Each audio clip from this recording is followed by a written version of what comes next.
жеке эле Алмазбек Атамбаевка эмес, Курсан Асановго башталганда эле баштаган мага. Курсан Асановго көргөзмө бер депчи, жана Памир Асанов ордуна турбадыбы. Вот лично ошол коркутуп баштаган мени. Эмне деп сунуштады? Курсан Асановго акча алды деп айтты деди. Жок, Курсан Асанов боюнча суроо берем деди.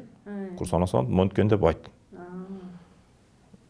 А мен эмнеге айтам, аны билбесем, болбосо Курсан Асанов менен Атамбаевдин сүйлөшүүсүн көрбөсөм, же Курсан Асанов андай кылбаса, мен өзүмчө кантип айтам мен жөн эле бир адамгачы.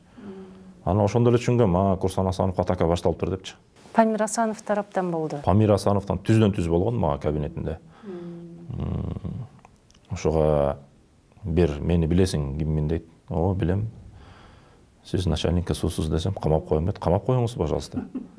Деп ушундай коркутуулар болгон. Азыр кетти го дейм. Анын ордуна жанагы Эркебек Ашыркаджаев деген барды. Ал киши тараптан да болгон. Коркутуу. Ал кишилерден мен ачык эле айта беришим керек. Анткени ал кишилердин кордугун көрдүм да, мен түрмөдө көрдүм.